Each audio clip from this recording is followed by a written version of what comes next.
So I'm going to start off just by asking Alex, first of all. I'll start in the middle. 30 seconds, your definition of dynamic and programmatic content, if you like.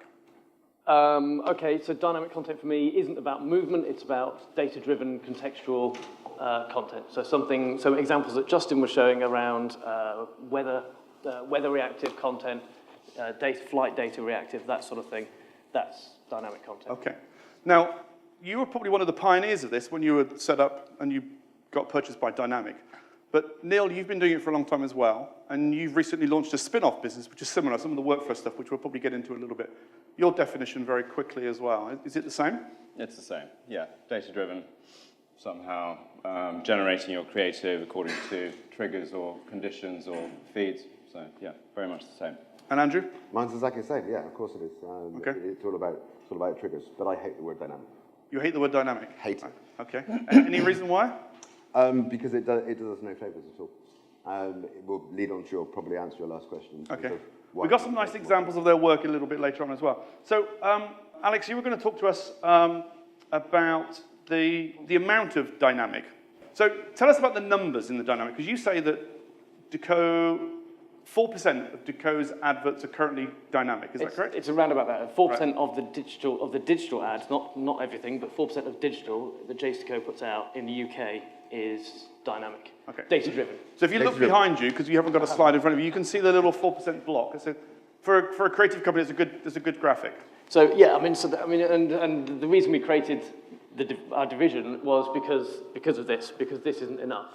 Because we all know, and as Justin said again, we know that data-driven ads sell more stuff for our clients. Okay. So that's a problem. Yeah. And do you agree with the numbers? Have you seen the similar numbers across the board? You said 4% for you, but did you mention Clear Channel's number? I don't know, but I believe it's similar. I don't know where Justin's gone, but does anybody what I understand. Clear Channel on the number? Justin, what? Oh, it's Justin behind me. Who knows? Do you know the number of your dynamic ads? Off the top of my head, I don't. I suspect it's probably similar. Right. Across the industry, we tend to take very similar campaigns to do Yeah. very similar things. So it will be very similar. Okay. It's not a Decaux thing, it's not a Clear Channel thing, it's an industry thing. Okay. And Neil and Andrew, you'd agree? You work with all the other... Yeah, I think that's a bit high. Oh, okay. It's hard for us to tell because obviously Yeah. we're not sitting at a media owner, so we don't know. We know what we're doing. We can't really tell exactly what the whole of the industry is doing without kind of walking the streets constantly. But yeah, it's single figure. Okay. And it's low, and it's While lower than we're it on should the subject of the Decaux thing, we've got a language example which I think we can run. Do you want to try and talk us through the language example, Alex? Sure. It's a really simple one. Again, along the lines of what Justin was showing, but this is just running. We ran this in November last year. We're integrating our platform with the Heathrow Airport data feed, and so this was running as a rule-based thing. So if a flight is going from a gate and it's going to a German destination, it would then show that on the left. If it was going to a non-German destination, it would show the English version of the ad. But this is now part of, this in effect is like campaign management for us. So you just literally put this in the system and set it up and it runs. So it's like it takes 2 minutes to set this up now. And that's the whole point of this, is to try and make this stuff easy. And Andrew, you've done similar, I think, with... Yeah, absolutely. Heathrow Express, I think, was one of the first to translate. We translate between, I think, 12 different languages now. And actually setting each of those languages up each time, apart from the translation, of course, it needs to make correct, is all done in the back end. Okay. And all of the flights are predefined, so it's quite easy to add in a new language. So Neil, when we had a chat earlier, we were talking about, you were kind enough to help us, there you go, with the 6 topics. So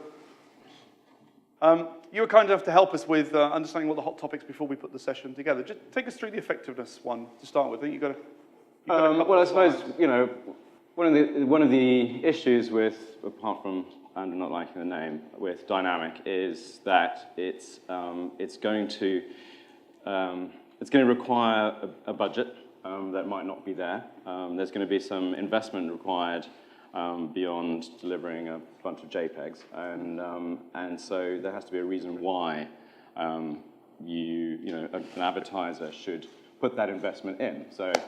And really, this is the argument that we need to put, is that it's simply more effective. So all of these numbers are from research carried out by Talon.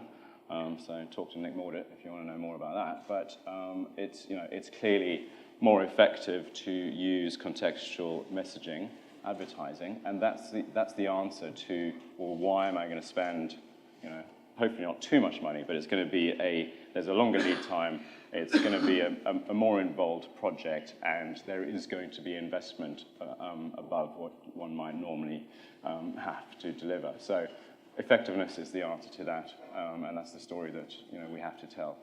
Okay, and you also had the other one, which was increasing demand. If you want to, another slide. Yeah, there. so I suppose that's kind of this is very much about what happens at Grand Visual, and I suppose it's kind of a counterpoint to the 4%.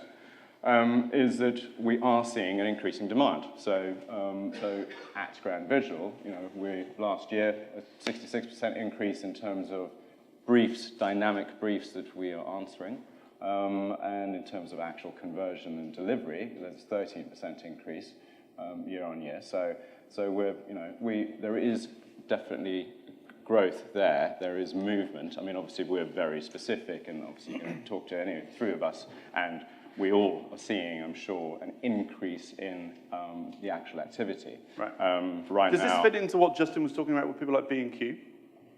Yeah, I mean, it does. It's people. It's telling that effectiveness story. There's a huge amount of education that's required, which is going on, and has been going on for the last few years. It's getting Lassie to understand that if she brings the frisbee, here, it's going to be more fun for everybody. Can I ask you, though, in terms of you said you got a 13% increase in dynamic campaigns year on year in terms of your conversion rate. I know, well, I can jump in. I mean, we're going to debate. I mean, in terms of the actual conversion rate of the number of briefs that we answer, and we have an enormous number of briefs that come in. The actual conversion rate, would you not expect to be higher? I don't know what your percentage is. I would expect the conversion rate to be higher in the industry in terms of what in terms of briefs, kind of briefs responded to and actually converting to a proper campaign. Yeah. It's still low. It's still low. I don't think we've increased that conversion rate, which is probably in a kind of depends on the agency, but in a kind of 15% to 20% kind of range. Yeah.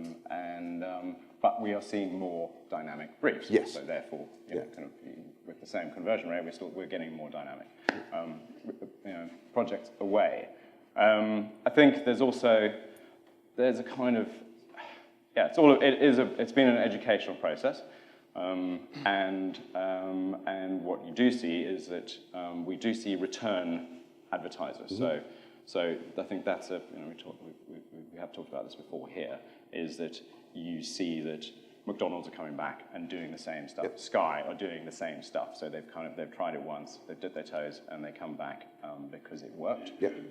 And so that's the kind of behaviour that you want to see to get that 4% to be 40% or 50% or wherever we think it might get to or should be at. Now, this is exciting for us as an industry. It's very exciting for you guys as a content companies or creation companies. Do you think that the end user, the consumer who walks past the billboards and things, notices a big difference? I mean, I do because I'm in the industry and I look out for it. But do you think the average person notices a difference? Well, I think that the research proves that the average person. Yeah. Right. Okay. So it's doing something. Yeah. I mean, we did a big research piece on the train line. We had a whole bunch of ads around train stations saying, tomorrow there's a train from this. There's 7 tickets left for 30 quid from Euston to wherever. So we integrated with the train line's data, showing that, and we did a big piece of research, and all the stats from that said that people recognised it. They saw that it was. They understood that it was dynamic. They understood that it was relevant, timely, and that all those stats that you have, that effectiveness and favourability and perception of the ad, all goes up. I agree. Right. I mean, we did a campaign for the Sun newspaper. Sorry about that. Last year, and their readership went up. Recently for the Ocean Awards. Have you got the My Taxi one? That's a good example, isn't it? Don't have results for that yet, but it is a good example. Can we show the My Taxi thing that you've got? You could talk us through that one quickly. My Taxi, talking about in terms of data-driven, in terms of the number of different data sets that it uses, it evolves throughout a journey, throughout somebody's typical journey day, with, I think it's about 300 screens booked on this one. from everything that is geo-targeted and time-scheduled, as we normally do. Speed activated, that actually says glide past the gridlock. So again, when recognizing the speed of the traffic, when it reaches a grid, the speed is particularly low. We know there's a bus lane there. Taxi can use the bus lane. Great piece of contextual advertising, glide past gridlock.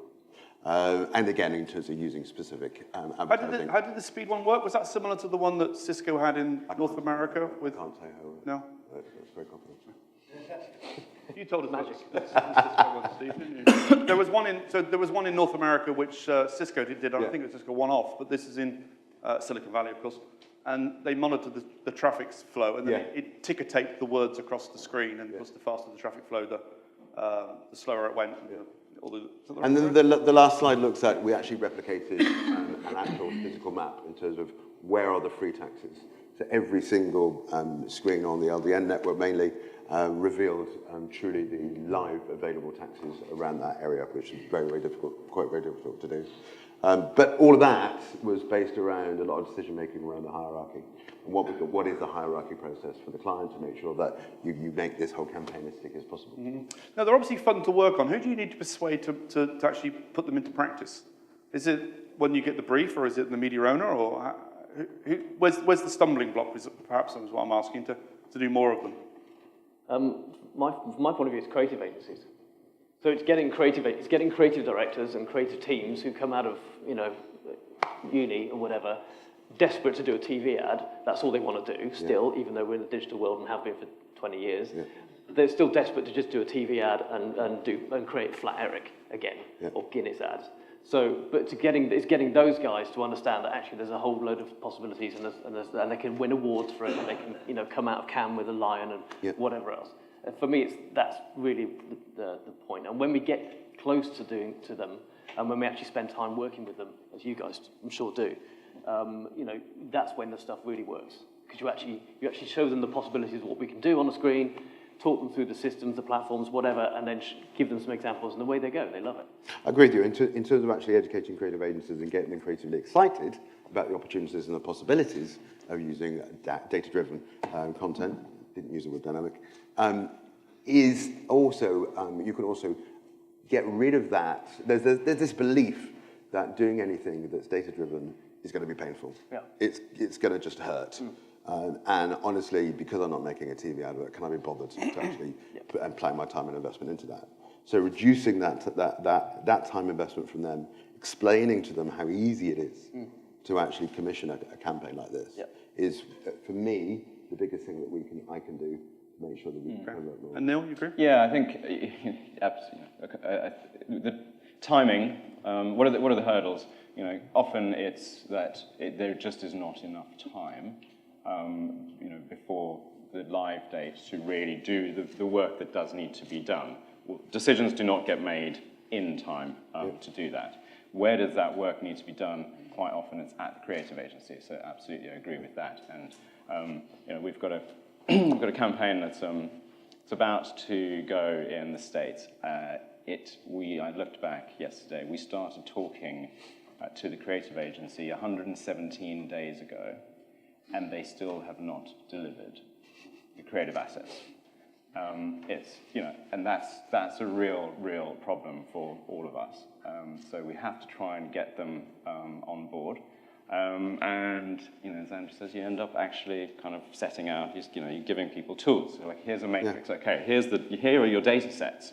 Here's just fill in some stuff here around this matrix, which will then allow us to get somewhere near the multiple variants that we need to deliver a dynamic campaign. So yeah, there's a huge amount of effort. I think we are, obviously some people are better than others.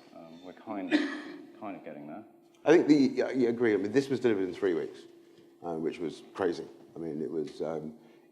I'm surprised. Was there a creative agency involved in this? Yeah, there was. Yeah, there was. The creative agencies. Now, Catherine, and are you going to mention this afternoon in your presentation? Because you are. Let me give you a microphone. Because one of your new award sections that you put. Where's Tim, please? Tim. I mean, you put the interactive bit together in the Ocean Awards, what, 2 years ago now? to help push the creative stuff? I've given you the microphone and I'm asking Tim. You answer the question, which I'm giving to Tim. Yeah, so I do touch on this later on, but our awards... Get a professional next year. Russ, get a professional next year to do this. Our awards ceremony is now in its 8th year, and it is definitely set out basically all about about the worlds of media and creativity working together, and about educating them and kind of really informing them about what's possible and inspiring them. So that's absolutely something that's key. And we do have 2 different categories, the interactive category and the creative techniques category, to try and look at dynamic, as Andrew loves, campaigns as well as interactive campaigns, because they are quite different, so should be judged differently. So absolutely. Mm-hmm. Actually, one of the things we've been doing is we're actually putting screens into creative agencies. So BBH has got one, I think Ogilvy's got one, you know, the whole range of agencies have now got them, and we just give them our platform and say, have a play. Yeah. Just have a play on it, upload some content, set up some rules, change it, try it, see what happens. And actually that's starting to generate interest and you know, a lot of more activity from... Mm-hmm. I want to explain why I hate the word dynamic. Okay, go on. Okay, I hate the word dynamic because it actually does us no favours when the biggest problem we've got is educating the market. Educating the market in terms of what the possibilities are, because they want to make a TV advert or a TV spot rather than going into out of home. So saying you can do something dynamic. It's like going into a restaurant with a menu and all it's got on it is ingredients. It doesn't mean anything just because you can do everything. So we need to actually contextualize what our offers are. I know we say weather delivered or speed delivered, etc. I think we need to be a little more simpler with our language to our clients, to our potential clients, so they just get it. Do you have a better suggestion? Yeah, I've got a solution, but I can't tell you. So do you think there's too many cooks making this particularly dynamic broth? No, I don't think there are. And I was thinking about this last night. I mean, I think there's something, for instance, when smartphones came out and they were all about touchscreens for the first time. And what made smartphones really, really popular was that there were a number of apps that could be shared amongst smartphones. That's why they got a lot of traction. So I think there are things that we could be doing together. I think that we could be doing, creating more standardized ways of communicating between ourselves to our clients to float more boats. Absolutely. You know, we're leading. We are leading the world. Thank you for that, Adrian. Apparently, we are the best in the world. Our pond is the world. So get it right here, standardize it here, and we can fish as you already are in other countries.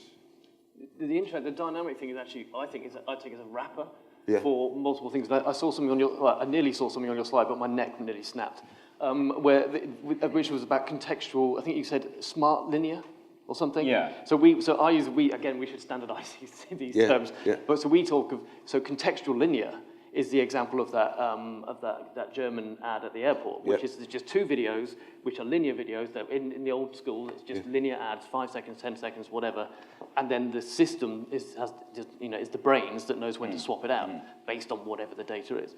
So I'd call that contextual linear, and then there's manual content where it's editable like a CMS, and then there's data-driven stuff. Yeah. But all of that is wrapped by the term. This is all dynamic. Yeah. It's just done in different ways. Yeah. But what you just said to me then, go and explain that to somebody that doesn't know the market. It's not going to make any sense to them. Yeah, absolutely. So that's why we're all going around explaining it. Yeah. Now, we're all here to listen primarily to things about London today. It's what certainly the international audience have come to London to learn. Neil has a very successful business in New York, which he created probably 3 or 4 years ago now? 3 years ago. And we spent some time with their people, Ben and guys in the New York office, and doing some great stuff. You did this beautiful Google Play campaign, which seemed to run quite a lot in North America, and we've queued up, if we've done it right, the bits behind it. Do you want to just talk us through how that worked? Sure. If we watch the film, it'll explain itself. But I think it's a kind of, this is a good and a bad thing, because it's a Google. It's Google Play, and I think it's a nice example. It's not too complex, but one of the problems is that people go, oh, well, that's Google, of course, they've got loads of data and they've got lots of stuff, so of course they would behave in this way, and so it doesn't really help when you go along to B&Q and go, well, look what Google did, and they go, well, they're Google and we're B&Q. Mm-hmm. But it's a classic example of using various data streams and getting your creative to respond to that. There's another example, which I hope you will also play. I think we're going to play it. Will you wait? We'll just play it quickly. Go on. Google Play Music suggests playlists based on what you're doing and how you're feeling, giving you music tailored for everything you do. We set out to deliver the same tailored, contextually relevant playlist recommendations across digital out-of-home. The aim was to suggest playlists inspired by location, weather, time of day, traffic, and real-world events. Real-time signals delivered via API allowed OpenLoop to dynamically trigger the most relevant creative to play based on current conditions.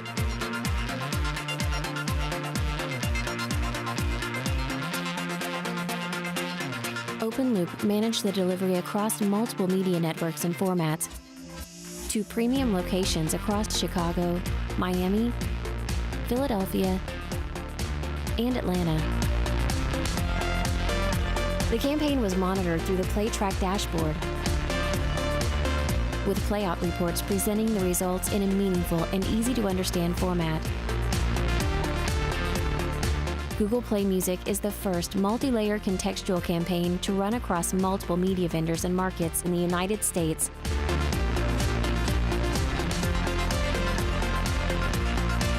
Truly a smarter use of digital out-of-home at scale.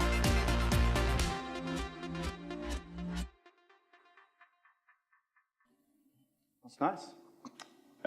So yeah, that's, you know, as I say, it's kind of expect that from Google. There's another example that we popped in, which is for Skoda, and I think it's kind of following on from what we were discussing here. Quite often you get to the point where the creative is looking, going, well, I'm not sure how our message is contextualizable. You know, what is going to be data-driven about this campaign? Yeah. We're selling a car. What are we going to do that is going to really be meaningful? And sometimes that's where the whole project falls down, is where there's a kind of an inability to look at the data sets and go, well, okay, well, how is the message made more contextual and more effective through the use of data? So Google, you can see that, okay, loads of playlists, different times of day, weather conditions, blah, blah, blah, blah. That kind of makes a lot of sense. With Skoda, it feels a bit harder.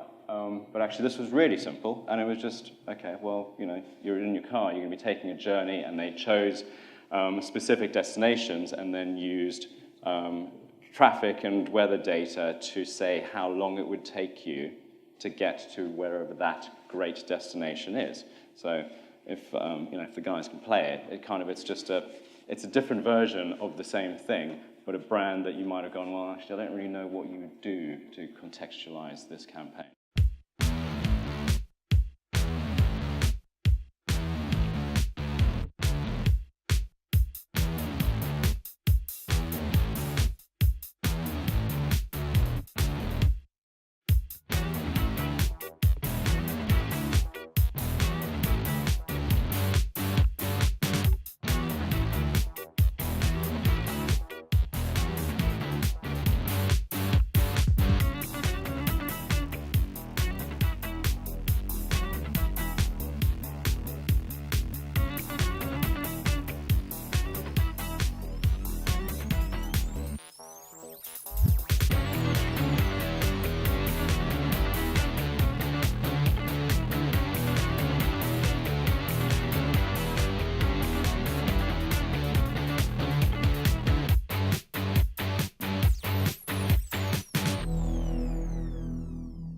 So if I'm getting the technology right behind that, data feeds are a big part of that. Yeah. Okay. So Alex, you had some points about the manual stuff and the data feeds. Do you want to? We've got a couple of slides to talk about data feeds, but you're also talking about manual. Do you want the Tesco thing? Well, I think that's the best example. Yeah, I like the Tesco thing. It doesn't look. I mean, I love the creative. It's my old agency. Okay. So This is running behind you. Yeah. Probably. So I mean, you've seen this series of ads, but we've done the dynamic version of this has been running, where they've been running and changing this at Tesco stores.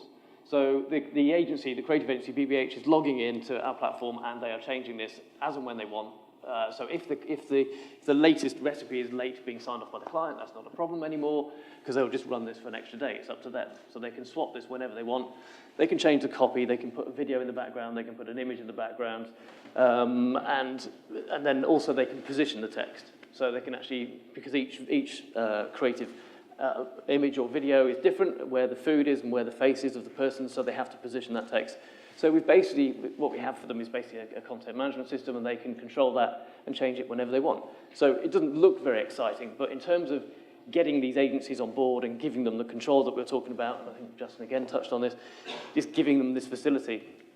This is a big thing for the industry. I mean, it's not just us, obviously, but we can do this, and it's really simple for agencies to take control. Go on to the next one, which is explain how the data feed links into that as well. While we've got the slide. Yeah, so this is the Trainline one that I was mentioning earlier. So there was two bits to this. The client was logging into the D6, these portrait versions at the top, and they were changing these numbers every week because we couldn't get a data feed for them, or they couldn't provide it. But this bottom one here was basically, so this was taking the feed direct from their website. And the other education piece we have to do is tell clients that actually they've already got this data available, they just don't know it. The marketing director has no idea what data they have or how their IT works. And the IT teams don't want to do any work because they don't want to break the Trainline website. But they've got an app, and the app is already talking to their website, and there's a data feed powering that app. So that data already exists, they just need to give us access. So once we'd explained this to them, they're like, oh, brilliant, fine. So we set this up, took a week or two, and then this ran across 12 stations, and they ran this 4 times, four events. And the great thing is once we set it up once, we can just turn it on and off, and away they go. It's quite a boring, sorry, if there's anybody from Trainline here, sorry, but it's quite a boring creative, but again, in what it's doing, and an example of the power of what we can do, I think it's great. Andrew, have you seen the synergy between the app world and the stuff that you've done? Yes, into the app world. You're teasing me into March for Giants, I take it. Go on, yes. No, I like teasing you. Okay. Before I go into that, I just want to mention in terms of actually using data-driven content, the B&Q piece that you were talking about earlier, that came about, yes, because it's data-driven in terms of day part scheduling. It's also data-driven in terms of regionality and recognition in terms of locality to store. It actually pushes you to store or online based upon where that screen's location is. And its next development, which is coming in the next month or so, is going to be about stock levels. So dependent upon individual store stock levels, that store, because they recognise that they do run out of stock, the screens will change and push something else as well. And I also recognise in terms of the actual, going back to the conversion rates, with the number of rebooks that we've had in the last year has been really good. Just Eat, the campaign again that you were talking about, that's booked now 8 times. 8 times in just over a year actually. So that is obviously proving itself. In terms of go back to your question. Yes, the connection to apps and the way to actually communicate with people, and on our out-of-home campaign successful. We worked with 18 Feet and Rising, who were the winner of the Ocean Outdoor. Can I ask Tim Bleakley to talk about March for Giants for like 30 seconds? It deserves Tim's credit. It was Tim's awards that brought Go on, Tim, No, I'll quickly hand over to you. Adrian's desperately trying to get me to say something. I'm sat at the back here, keep my head down. But you are not safe in the back of the room. Do.com did a fantastic job. Now, the key thing about March for Giants really was that each year with the creative competition, we try and do something different. And for me, the main aspect of that, it was something that was done cross-territory. So it was a creative idea that then went from Hong Kong, New York, London, and then right across the British Isles. So it's just the fact that it's the first dynamic digital out-of-home campaign, as far as I'm aware, sorry to use that word, that went across multi-territories from a creative perspective. And I know it raised a lot of money for a very worthwhile cause. So I won't say anything more than that. I'll hand over to Andrew to... Yeah, it was an amazing creative idea. March for Giants, take the month of March, let's turn it into March for Giants, just like October. We're going to play the video. You want me to, No. Is that you cueing me? We practiced this. Did we? Play the video, then you talk. Okay. Yeah? All right. I threw a blinder in by getting... All right, that ruined it. QVT. Don't improvise. That's the crew. At the end of 2016, the Great Elephant Census released its annual results. The findings were alarming. 1 elephant killed every 25 minutes. The global population down 30% in 7 years. And things are getting worse. Within days of the report, we started doing something to help. Introducing March for Giants, the world's first global awareness campaign dynamically combining live 3D technology, social content and out-of-home screens around the world generated entirely by consumers and brands. By donating £5, people all around the world generated their very own personalised elephant. As the herd grew, people shared their elephants online and inspired others to act. And the campaign grew exponentially. Even a few celebrity elephants joined the march. Finally, we invited brands to join us, each donating £5,000, the cost to protect a wild African elephant for life. Brands could design their own elephant on the microsite and join the herd immediately. At the end of March, over 3,000 elephants were ready to be streamed around the world. From Hong Kong to Times Square, New York to London, from Westfield to the Bullring, from Birmingham to Manchester. Every donor was sent an image of their elephant in each location in real time as they marched across the globe, creating further viral spread, inspiring others to join. As interest grew, the media picked up on the story, and very soon, March for Giants started trending around the world. Over 3,000 publicly sponsored elephants, 18 brand-supported elephants, over £100,000 raised in 3 weeks, 340,000 screen impacts, over 38 million Twitter impressions. All this with no budget, just by people and brands who cared enough to act. Yeah, we literally, we invested in that, completely invested in that, didn't charge a penny. And it was a great campaign to be part of. Again, the whole idea of using screens, literally one went off and one went on, as it literally this herd of virtual elephants marched around the planet. That was a creative concept. And then to get everyone via the microsite, if your name Alex was on the side of an elephant, every time it appeared in every single screen, you got then a notification and a hero. We call our product Hero. So you could see your elephant in Times Square, which you could directly share on social, and that's where the impressions went very high. So yes, when you combine with apps or mobile in the correct way with the correct message, and you get £100,000 donations. You know, it's free space, but then they got 100 grand back. It was amazing. And a great example of Ocean's Outdoor Awards, which Catherine and Dina will talk about just after lunch. Yeah. But some of the best campaigns we've seen in, I think, in the UK, at least in the last couple of years, have come from those awards. You think of the Women's Aid campaign, this one, and there's been plenty of other examples that people on this stage have been involved in somehow, in one way or the other, so that's great. I wanted to have some fun with the Swedish thing. We have some Swedish people in the audience, so we thought that we'd play a Swedish video for you. I think we can have the sound up as we've got. I mean, half the audience is Swedish, I think. This side is Swedish, and this side are English. So we'll play it, and then you can explain what it's all about. The Swedish people will understand it straight away. Well, the Swedish people can translate it for me. Okay, good.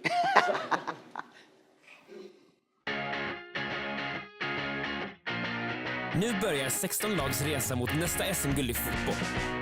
Som uppladdning ger Betsson dig chansen att visa vilket lag ditt hjärta slår för på platser där ingen kan missa det. Via visafärgerna.nu kan du klä reklamskyltar runt om i Stockholm i ditt lags färger. Ju fler skyltar du har, desto större blir din belöning. Så skynda dig ut innan dina rivaler gör det. Aktiveringen pågår fram till den 9 april. Betsson, anytime is playtime. Okay, now, who's gonna admit they're Swedish in the audience? Come on, it's not that embarrassing. It's a lovely country. No? Okay. I can translate it for you. I was going to try, but you go. Go on then. I was going to do it. It's a really nice example. Again, so we're working directly with the client on this one. Again, get that close. The client was desperate to do something. This is for the launch of the Premier League, their version of the Premier League in Sweden, which starts in April when everything starts thawing out. So there's 16 teams in the league, and basically what they wanted to do was obviously push, get people betting on who was going to win the league. So it was 52 screens in Stockholm, so relatively small scale, but we could have done it on whatever scale really. And we worked with them to build a website where they could log in. You log in once, and then you select your team, and you could go around changing all the screens to your team's colours, basically. And it's all instant, so as soon as the ad plays next time, it's there, your team's there. We had great fun just testing it. So just testing it, we would be there going, oh, hang on, shit, it's supposed to be yellow and black. But actually, it was green and white because somebody behind us had changed it to green and white. So we thought the system wasn't working, but there were people just standing around and changing the screens to their team's colours. They got that sort of football rivalry. It's just a nice use of the screens, bit of interactivity. getting people involved, and the results from this are amazing. I've just got them through from the client, but I can't tell you because I think he's submitting it for various awards. But yeah, it's a really nice example. Okay, now Neil, while we change the slides to Neil's last few slides, the announcement you made a couple of weeks ago about QDOT, that fits into this world very much, doesn't it? With the workflow and other bits and pieces. Yeah, I think... not all the audience reads Daily Do, so they may not know about the announcement. So you just to summarise it in 30 seconds. The summary is that there's a requirement for systemization through the channel. Grand Visual, over the years, has developed some platforms that we've used inside Grand Visual, but we feel the time is right now to split that bit of the business off. And essentially, the distinction is that Grand Visual is very much about projects and creativity, and QDOT is product and systems.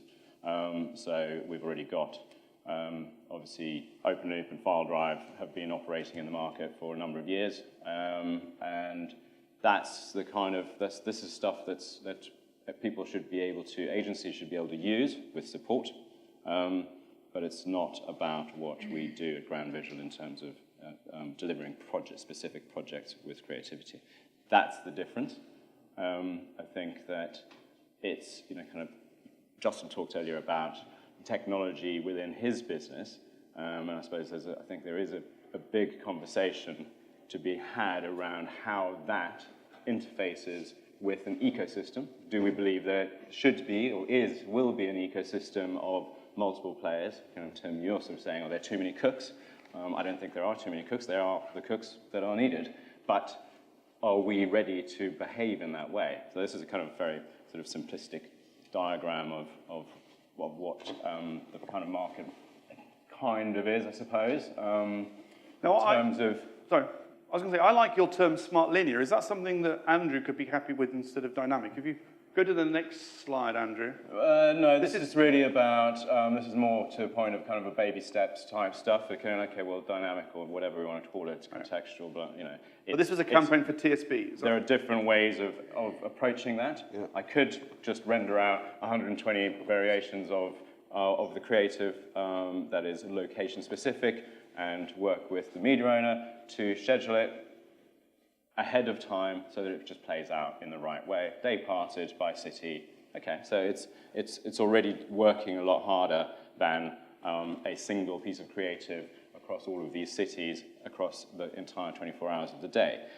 It's a really easy, it's a relatively easy way into delivering contextual creative, but it's not triggered dynamically, and it doesn't have the messaging itself is not dynamic. But it's relatively simple, and it's kind of we kind of see it as a baby step to get people to go, okay, well, I can do that bit. It doesn't sound so scary. Kind of the next example is the same sort of thing, very simple, where you just have, there's just different, it's literally different creative for different parts of the day. An interesting insight that we get from FileDrive, which is a QA and trafficking service that Talon and Kinetic use for their linear campaigns, is to see how many pieces of copy are being delivered per format. Looking at last year, the average is 2.23 pieces of copy are delivered per format in any campaign, which tells us that we already are seeing multiple variants being delivered in Digital Out of Home to play out. So there is a behaviour change there. Lassie is a little bit closer to us because the feature set and the functionality that Digital Out of Home gives us is being used. Maybe they're not delivering massively contextual, dynamic, data-driven campaigns, but there's a little bit of movement, and Smart Linear is what we call Smart Linear, probably not a great name, and something that we could definitely talk about, is a way into that, for sure. Yeah, it's a contextual linear for me, but and it's trying to make that easy. So, QDOT's doing the same as Smart Content's doing, and I think you've got a platform as well. So we all have these platforms now that you can just upload content into, set some rules, hit go, and then that's it. Ours is called Rush. Rush, sorry. Yeah. So, I mean, it is a question I was going to ask Justin earlier, where does Outsmart reach out to the ecosystem? There is the standards committee, but is there an opportunity for us to more formally get together? Obviously, Outsmart has traditionally been the media owners, but if we believe there is an ecosystem that does exist, do we recognise that? And actually, how is the standards committee setting standards, and yet we're not part of that committee? I would ask the same question. You talked a lot about the number of campaigns that were in your presentation were really dynamic in nature. And I'm a supporter of Outsmart as well, but there's no visibility there for me at the moment. Do you want to answer that? Or do I can answer that. Okay. So I think, Outsmart went through a few changes, as we all kind of know. It's back and it's got everybody in, and the feeling I get when I sit in the room yesterday with all the various media owners is that we do want to work together and do want to work in that way. So I think this is about, you can approach us and say, actually, can we get some time at the next Outsmart meeting? Can we come and talk to you? I mean, it's as open as that. We have the specialists coming into the room at the Outsmart meetings and talking to us. So I think it's much more open, much more inclusive, because unless we do, I think we all recognise now that if we do that as an industry, it's going to benefit all of us. So I think everyone standing alone and trying to do their own thing isn't going to benefit, because an advertiser doesn't care who owns that panel and who's put the content on it. They want their message to be delivered the best across, the best for their audience. That's what they care about. They don't know if it's a Decode panel, a collision on panel, Exterior prime time. They don't really care.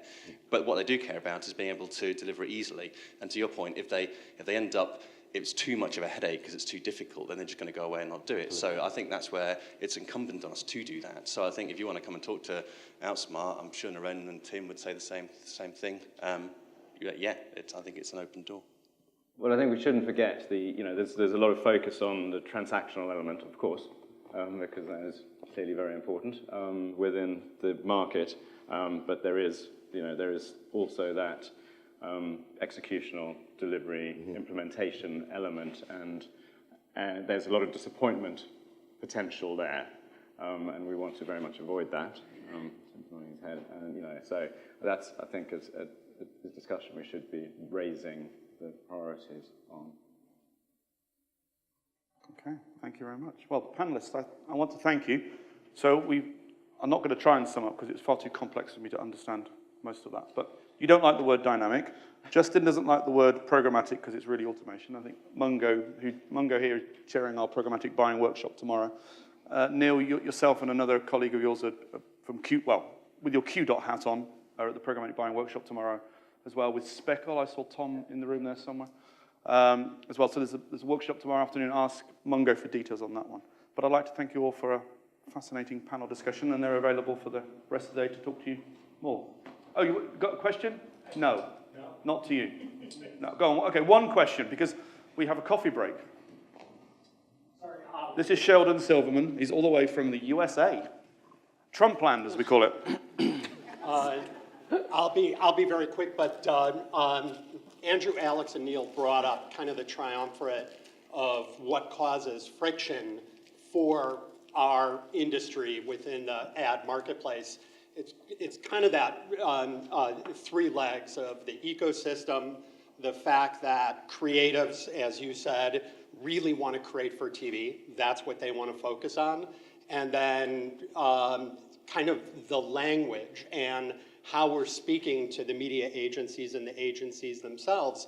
That's really what's causing a lot of friction within the marketplace. And so if we're speaking to the head creatives and the media buyers, whether they're in New York, LA, London, Germany, and we're using the same vernacular, we're able to discuss with them the same concepts of dynamic and how dynamic can drive it, show them the type of creative that has been done within the space that blows away most of what is actually seen on TV. And then most importantly, to have all the media owners work together on kind of a standard ecosystem so that when they do create great creative and apply dynamic data-driven elements to it, it's much, much easier for them to broadcast that across the network, no matter where it is over the globe. That's going to be when we are able to really, really expand the revenue that goes into digital out-of-home, I think.